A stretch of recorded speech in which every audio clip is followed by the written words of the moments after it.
Si vous avez décidé de vous mettre en forme pour l'été mais que vous n'avez pas d'haltères, aujourd'hui nous allons vous montrer comment fabriquer facilement des haltères à la maison pour pas cher.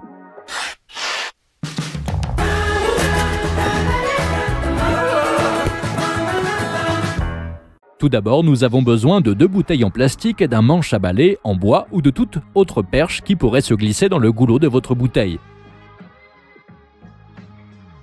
Marquez la bouteille et coupez le haut de la bouteille comme indiqué dans la vidéo.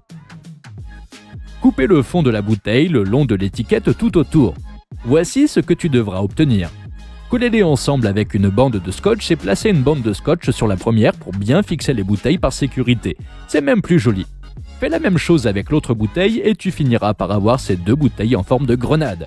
Ensuite, fais une marque sur ton manche en bois à 30 cm au-dessus de l'extrémité, puis sciez la marque avec une scie à métaux. Maintenant, nous devons trouver du sable. Après avoir roulé une feuille de papier en forme de cône, tu vas pouvoir remplir la bouteille avec ton sable. Enfonce ta perche à environ 10 cm de profondeur dans le sable. Enfonce une vis ou un clou dans le manche afin de fixer le manche à la bouteille. J'ai acheté un tuyau d'isolation en mousse dans une quincaillerie. Glissons-le sur le manche pour avoir une prise plus douce. Insérez l'autre extrémité du bâton dans l'autre bouteille remplie de sable, enfoncez une vis pour fixer la poignée et glissez le morceau de mousse. Maintenant, nous avons un super haltère gratuit qui pèse exactement 3 kg. Si vous admirez Schwarzenegger et que cela ne suffit pas, nous vous suggérons une variante plus sérieuse. Vous aurez besoin de 2 seaux en plastique, 2 tiers de sable, 1 tiers de ciment et un petit seau d'eau. Coupez un autre morceau de 30 cm de long d'un manche en bois et enfoncez quelques vis dans les extrémités. Une fois que vous aurez terminé, vous obtiendrez quelque chose comme ça. Versez le sable et le ciment dans un grand récipient et mélangez-les soigneusement. Ajoutez un peu de colle PVA dans l'eau, verse l'eau et mélange le tout. Ajoute de l'eau si nécessaire pour obtenir une substance épaisse.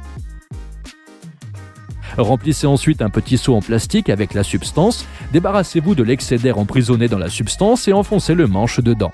Il doit être poussé droit vers le haut, laissez-le reposer pendant au moins 2 jours. Vous pouvez accélérer le processus en plaçant le seau sur un radiateur. Lorsque votre substance est sèche et solide, remplissez l'autre seau avec la même substance et enfoncez l'autre extrémité du bâton dans la substance. Assurez-vous que la barre est bien droite et soutenez les seaux avec un objet pour la maintenir en place. Laissez les haltères se reposer encore 2 ou 3 jours. Plus c'est long, mieux c'est.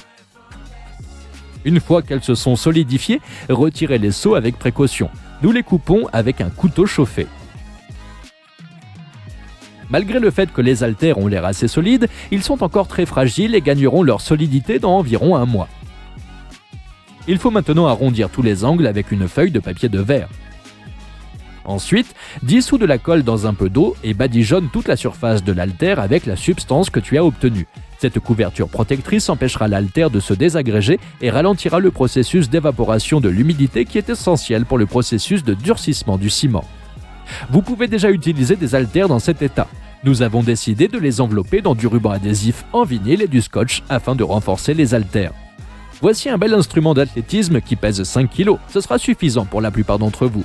Avec l'aide de petits récipients, j'ai moulé ces petits haltères pour Cookie. Si vous avez aimé la vidéo, partagez-la avec vos amis, ils commenceront aussi à s'entraîner. Abonnez-vous à la chaîne et activez toutes les notifications afin de ne pas manquer les nouvelles vidéos sur notre chaîne.